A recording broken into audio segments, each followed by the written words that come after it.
মানে শারীরিক সমস্যা লাগে তারা সহবাস করা যায় না, আর এমন সমস্যা। হ্যাঁ, একজন এক জায়গায় সাথে আগে বিবাহ হয়েছে, বিবাহের পরে ওনার শারীরিক সমস্যা, তো আমরা এগুলো বসছি মীমাংসা করার লাগে যে কিভাবে সমাধান করা যায়।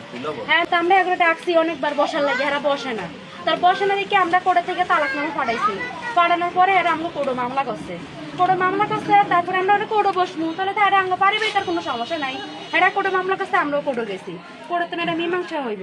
এরা দফায় দফা আঙ্গ বাড়িতে বিয়ে হয়েছে কত বছর আগে? 2 বছর হয়েছে বিয়ে হয়েছে। আচ্ছা, আপনি কাবিন কত ছিল? কাবিন হয় নাই। আচ্ছা, আপনি বলছেন মীমাংসা হবে এই কথাটা বলছেন, মীমাংসা কি এখনো হয়েছে? হ্যাঁ, আমরা তালাকনামা পাঠিয়ে দিয়েছি। তালাকনামা পাঠিয়েছেন, সম্পূর্ণ মীমাংসা হয়েছে কিনা? তালাকনামার পরেই কি হয়েছিল কিনা এটা জানতে চাচ্ছি।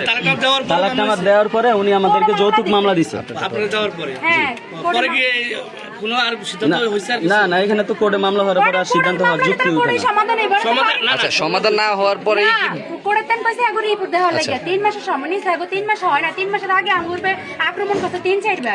একটা জঘন্য আক্রমণ। আচ্ছা, 3 মাস যেহেতু হয় নাই, তাকে যে খরচ দেওয়ার সেটা কি আপনারা দিয়ে দিয়েছেন? কোনটা? তার কিসের খরচ? শুধু কি ডিভোর্সে দিয়েছেন না ডিভোর্সের পরে যে টাকা পয়সা সে পাবে সেটা কি দিয়েছিলেন? এরা আমগুলোকে যোগাযোগ করে না দেওয়ার মতন, এরা বলছে কোনো খরচ লাগবে না, এরা আমগুলোকে বুঝে নিব, একবারে নিব এরা সব। আমরা চাইছি মাসে মাসে তার খরচ দেওয়ার লাগে, আমরা যেহেতু আইনের মাধ্যমে গেছি। মাসে মাসে না, একটা কাবিনের টাকা দিতে হয়, ভরণ পোষণের টাকা দিতে হয়, ওটা দেয় না। টাকা দিব আমরা কই থেকে? তার তো কাবিনই হয় না। তারপরে আমরা বলছি কি তার একটা খরচ দিব, যে কদিন এরা মীমাংসা না হয় তার আমরা মানে না, এরা কিছু জানে এরা কোনো খরচ দিব না, এরা কোড়ো বুঝবো। মানে আপনার বক্তব্য হচ্ছে কাবিন ছাড়াই বিয়ে হয়েছে, বিয়ের পরে আপনার ভাই 2 বছর সংসার করছে। সংসার হয় না, আমার ভাই 1 মাস ছিল বাড়িতে, ওনার আসা যাওয়া হয়েছে। আচ্ছা, টোটাল বিয়ের বয়স তো 2 বছর। 2 বছর বিয়ের পরে 2 বছর বিয়ের পরে আপনার ভাই আসছে, আসার পরে মেয়েকে রেখে আসছে না, রেখে শেষ আসে না। আমরা যেটুকু শুনছি বক্তব্যটা আমি বলতেছি আগে, আপনি আমার কথাটাকে নেন। ওনাদের বক্তব্য হচ্ছে আপনার ভাই 5 মাস মনে হয়েছে আপনি আসছেন নাকি, আসার পরে ওই মেয়েকে ওই বাড়িতে রেখে আসছে, রেখে আসার পরে আর কোনো খোঁজ খবর নেয় নাই। এখান থেকে একটা তালাকনামা আপনারা পাঠাইছেন এরকম কিছু আপনারা বলতেছেন, কিন্তু ওনারা বলতেছে যে কোনো তালাকনামা কিছুই দেওয়া হয় নাই, তালাকনামা না দিয়ে আপনারা বিয়ে করাচ্ছেন। এই বিষয়ে আপনারা কি বলবেন? ওনাদের বক্তব্য হচ্ছে তালাক না দিয়ে আপনারা বিয়ে করাচ্ছেন, এই বিষয়ে তালাক কাগজ আছে তো ভাই, ওনাদের কাছে নোটিশ গেছে তো। এই মেয়েটা লজ্জাস্থানে একটা মাংস বাড়ছে, কোনো আমি 17 মাস হয়েছে সংসার করতেছি, ওর ভিতরে কোনো যৌবনের কোনো জ্বালা নাই, যৌবনের কোনো কিচ্ছু নাই। আচ্ছা, আপনার অভিযোগ কি আপনার স্বামী আপনাকে ডিভোর্স না দিয়ে বিয়ে করছে?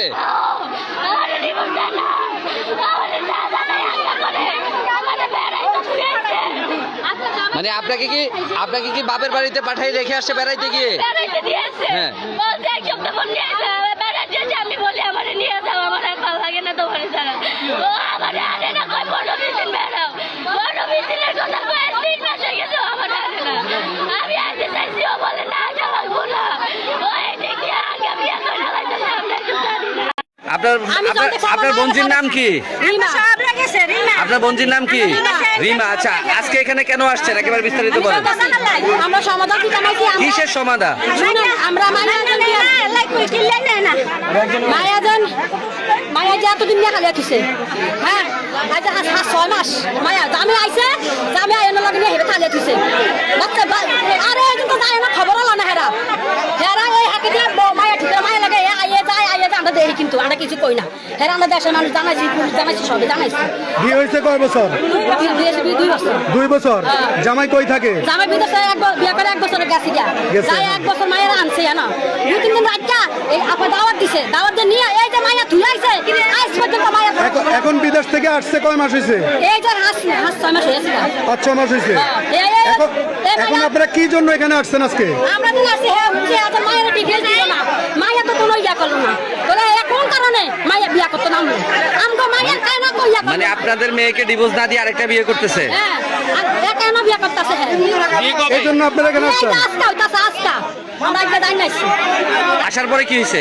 আসার পরে আমরা তো ঢুকি না, এরা কইছে তুই যা জামের কর, তাই গেছে জামের কর, আমরা হেরে গেট লাগানো না হলো, আলে আপরে আরে মায়া বই জায়গা দিছি, আমরা এই গেট খাইয়া রইছি, এরা দইরা আগরা ব্যক্তি মাইরা লাড়ি দিয়া লাগতে মাইরা, এরা কি দুপুরে কাটা ব্যক্তি লাসে রইছে, লাসে আমরা দইরা আমার গলা সেনমেন্ট টাইনা আর গুছিয়া লাত দিয়া মাইয়া 3 ব্যক্তি না হইছে, ব্যক্তি না তুই আমরা শেষ করছি। আপনারা এখন কি চান? আমরা তো কিরা জীবন করি, আপনারা এখন সমাধান চান কি? কিরা কোন অভ্যাস নাই আমরা জানি না। ওর সাথে আমার বিয়ে হয়েছে 17 মাস। রিমার সাথে ওর সাথে বিয়ে হয়েছে 17 মাস। ওনারকে অনেকবার আমি ডিভোর্স দেওয়ার জন্য প্ল্যান করছিলাম, ওনারা কোনো রাজি হয় না। বসার জন্য বৈশা একটা সমাধান করবো, নিয়ে আসবো, এরা কোনো রাজি হয় না। অনেকবার ট্রাই করছি আসার জন্য। ওই চাচ্ছু ধারে ছিল, ওরে দিয়েও বসার সমাধান চাইছি আমরা, বসে নাই। আমারও বলছে যে হেদের নাকি লোক আছে, নেতা ফেতা আছে, ক্ষমতা আসলে তারা বুঝবে, এখন বুঝতে পারবে না। তখন আমি অনেক আকুতি মিনতি করছি বসার জন্য, বসে না। আমার ডেট দিয়ে শুধু পিস নামাইছে। পরে আমি কোর্টের মাধ্যমে মামলা করছি যে আমি তালাকনামা দিছি, ঠিক আছে, ওদের কাছে। ওরা তালাক গ্রহণ করছে, গ্রহণ করার কোনো সারা শব্দ নেই। তারা আবার যৌতুক নিয়ে আমার কাছে বলছে আমি নাকি যৌতুকের জন্য বই ফিটাইতাম। সব বিস্তারিত এই যে আপনার হচ্ছে হেলাল খান, উনি আসছে তদন্ত করার জন্য। এখানে আপনার আশেপাশে যত মহিলা ছিল, এখানে আমার যত আশেপাশের লোক ছিল, তারা বলছে যে না, ছেলে খুবই ভালো, ছেলে কোনোদিনও মাইদুর করে না, এবং কি ছেলে কোনোদিনও যৌতুক চায় নাই, ঠিক আছে। হেলাল সাহেব সম্পূর্ণ তথ্য নিয়ে চলে গেছে। ওদের কাছ থেকে আমার মনে হয় কোনো পয়সা খাইছে, বারবার এখানে আসে, বুঝছেন। ওনারা যেহেতু কোর্টে মামলা করছে, আমাদের প্ল্যান ছিল যে কোর্টে আমরা বুঝবো, ঠিক না। এখন আমিও চলে যাব দেশের বাইরে, আমার তো আর বসে থাকার সময় নাই, ঠিক না। এই জন্য আমি কোর্টে আবার বিয়ে করছি। বিয়ে করে একটা সমাধানে আমি জীবনযাপন করতে চাইতেছি। আমি 3 মাস পরে চলে যাব, আমারও তো একটা ভবিষ্যৎ আছে। এই মেয়েটার লজ্জাস্থানে একটা মাংস বাড়ছে। আমি 17 মাস হয়েছে সংসার করতেছি, ওর ভিতরে কোনো যৌবনের কোনো জ্বালা নাই, যৌবনের কোনো কিচ্ছু নাই। আমি তালাক দিয়েছেন? আমি তালাক দিয়ে ফেলছি। কিভাবে তালাক দিয়েছেন? কোর্টের মাধ্যমে তালাক দিয়েছেন। আপনাদের বিয়ে কিভাবে হয়েছে? বিয়ে কোর্টের মাধ্যমে হয়েছে। কোর্টের মাধ্যমে হয়েছে। আমি ওইখানে উল্লেখ করে আসলে কতদিন সংসার করছেন ওই মেয়ের সাথে? 17 মাস আমাদের মানে হচ্ছে গিয়ে ওর সাথে। আমি তো বাহিরে চলে গেছি 3 মাস পরে বিয়ে, পরে আমি আবার আসছি 4 মাস। তালাক দিয়েছেন কবে? তালাক দিয়েছি 2-2.5 মাস হবে। 2-2.5 মাস হবে। জি। কাজী অফিসের মাধ্যমে তালাক দিয়েছেন না? কাজী অফিসের মাধ্যমে বলতে কোর্টে থেকে আমি তালাকনামা পাঠাইছি ওদের বাড়িতে। কাজী অফিসে পাঠিয়েছেন? হ্যাঁ, সব জায়গায় পাঠানো। ইউনিয়ন পরিষদকে জানা, বা পৌরসভাকে জানাইছেন? সব জায়গায় জানাইছেন? ওদের কাছেও আছে। আজকে যে আমি বিয়ে করতেছি, আজকে এখানে আমার প্রোগ্রাম ছিল, ওই যে আমার গাড়ি, আমরা বিয়ের প্রোগ্রাম ছিল, সেই জন্য আর কি আমরা বিয়ে করার উদ্দেশ্যে রওনা দিয়েছিলাম। এখন বিয়ে করতেছি চিল্লাচাপ্পি। আয়া 3 জনে আমার ভাইয়ের দশের আমি বাড়াইছি, আমার আরো 3 জনে দশে, আমার স্কুল দশে একজনে ট্রেন চান্স দিচ্ছে, মাইয়ের মায় টান দিয়ে লয়ে গেছে। আমার ভাইয়েরা এরা দইরা হিটটা আছে, আমার আর আমার ভাইয়েরা দোনো হেরা 6 জন মিলে আমাকে 2 জনের ফিটটা আছে। ফিট অবস্থা আমরা সিলাসিলি করতে পারি না, এই গেট খুলে দেও না, আরো পুরুষ 4-5 জন ঢুকে আমরাও মারতে আছে। মারার পরে আমার বোনেরা আইসে হে করতেন আনার পরে সবার উপর আক্রমণ করছে। আক্রমণ করার পরে আমরা আমরা মানুষ টাইম না নিচেতন বার করছে। বার করার পরে আমরা বাইরে আইসি, বাইরের পরে আবার আমগুলো হামকাম শুরু করে দিচ্ছে দফায় দফায়। ওরা কতজন?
আমার গলা ফেটে গেছে।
সমাধান ছাড়া কোনো ইয়ে করে না আমরা